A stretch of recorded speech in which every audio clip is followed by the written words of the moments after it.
Alrighty, what is up, guys? Evanaldo here. I am in Connecticut right now. I got back from Las Vegas, Nevada for the Bitcoin conference, so that was a real lot of fun. And man, Vegas takes a lot out of you. It probably aged me about 5 years. No, I'm just kidding, but man, a couple of days of 10 hours sleep, and now finally starting to feel good. The sunlight's good here. Got to get more cardio in. Kind of took a week off for the gym and week off from the gym when I was in Vegas. I saw a lot of cool people, had a lot of fun. Shout out to a lot of people who made that a really fun trip, and just enjoying this New England summer. I guess we're technically still in spring, but you get to summer at the end of this month, I think. So kind of a warm day, and you gotta love the June weather up here in Connecticut. Always great to kind of come back and see that. And I think as I've been stating, as I've been talking about for Bitcoin, for crypto, for all that, man, it looks like we're gonna have a good month, especially for Ethereum, especially for ERC20 tokens. I saw Pentoshi tweeted looking at 120K by the end of this month. I think that's very reasonable. That's why I've been talking about for a while, that 120K by the end of this month, before your summer lull. If I had to guess, July or August, probably July will be your summer lull, where you'll come back to, I don't know, let's say 100, maybe mid 90s, your typical 20% correction or something, what you kind of see, maybe even 30%. But after that, then you kind of generally should be home free.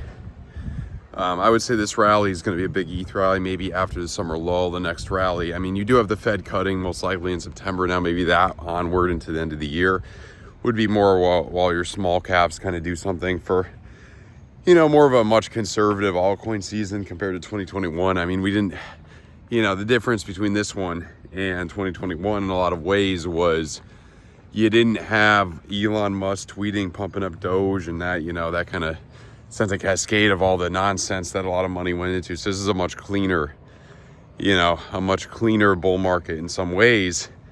In addition, monetary policy much tighter. We're going to see that end of QT, that rate cut, most likely in September. Right now, maybe it could be different, hard to say, but maybe that'll finally help us out for alts. And keep in mind, I know Tom Lee said one time, it's like you wait 3 years or 4 years for 3 weeks to give you 80% of or 90% of the gains. So keep that in mind. 20% of the time accounts, it's 80-20 principle. 20% of the time accounts to kind of 80% of that. So for altcoins, I think that kind of it's a waiting game until the end of the year, unless you think it's going to be an extended cycle. I kind of don't think that.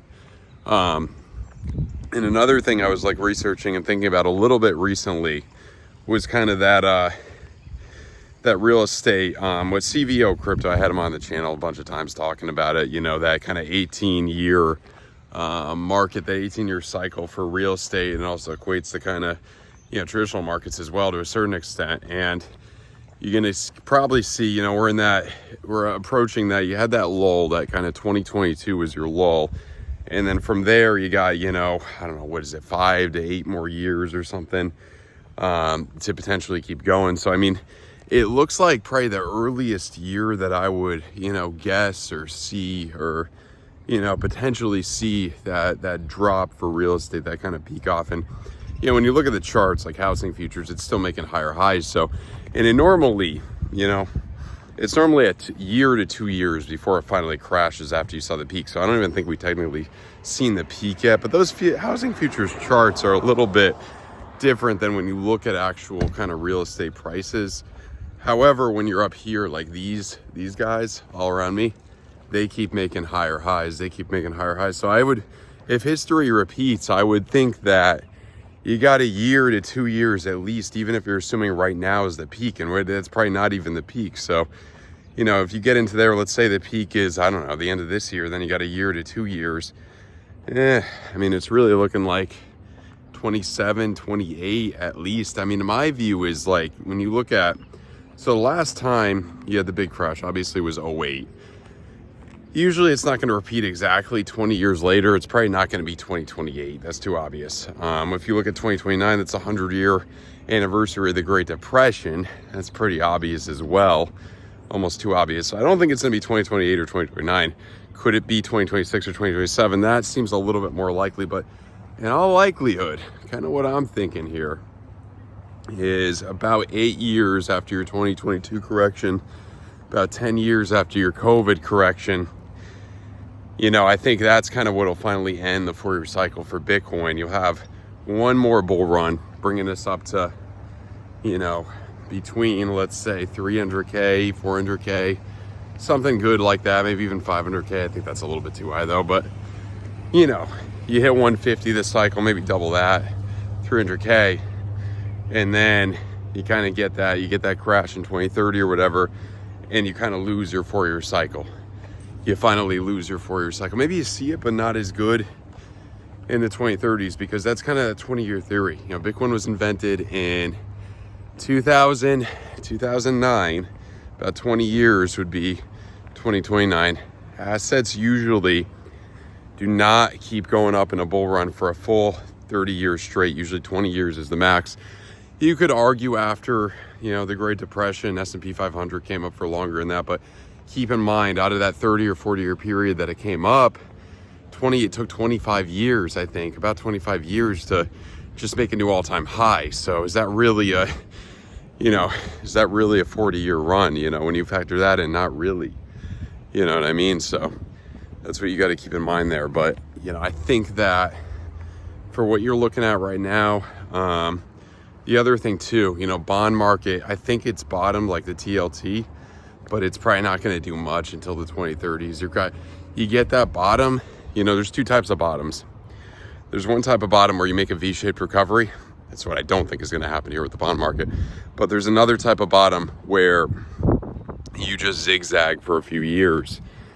You know, similar to kind of, you know, housing bottom in, like, well, technically it was 2011 in a lot of places, or 2009. But after that, you kind of were just choppy for a few years. Then you finally got some momentum, you know, kind of starting in 2015, and then kind of history was made, and they kept, you know, doing really well. So, you know, that's kind of what I'm thinking for the bond market. And then the 2030s, a lot of things follow that kind of, that 10 year kind of thing. That's that decade kind of thing. We got to wait to the decade, then it does well based on that. So last thing I want to talk to you guys about real quick, you know, gold. Looking really good, gold versus SPX. You know, it's been looking very good in the macro for a while. That may keep going up. You know, it's like, what assets can do well in the 2030s? You know, I think Bitcoin will outperform gold for this decade, continue to outperform it for this decade. Even the S&P 500 probably will outperform it. It could be choppy for this decade. It'll probably keep outperforming, especially the NASDAQ. But then after that, you know, what's going to outperform in the 2030s if you look at history? What's going to outperform Bitcoin? What's going to outperform the S&P 500? What's going to outperform NASDAQ? Probably gold, probably silver as well, and probably your TLT, your bond market. That's where that'll finally come back, and that's just kind of history. You know, this is more really long term. You know, I made another video on, you know, how, if you follow the 4-year cycle, how to potentially turn, you know, 15, 20 grand into $1 million in the next 4 years using ETH, going to S&P 500 or gold, going back to Bitcoin, then back to ETH, and riding that up, assuming that ETH can get up to, you know, let's say 20K, let's say 30K by the end of the decade, which I think is possible. I think ETH is a little bit, that's another reason too why I think we got to see another 4-year cycle, another bull run. I think ETH is too suppressed. We need to see a little bit more from ETH. We haven't seen enough from ETH. I mean, I know there's people talking about how XRP could overtake and all that. I don't know if that's really the case. It's all about the diversification though. But, you know, ERC20 tokens, I think we're gonna have a great month. I think this month is gonna be damn good. I'm gonna do a live stream in a little bit, guys. Hopefully I'll upload this later or whatever. A little summary of that. Hope you guys have a great day. Really enjoying the weather up here. Smash the like button. Goodbye.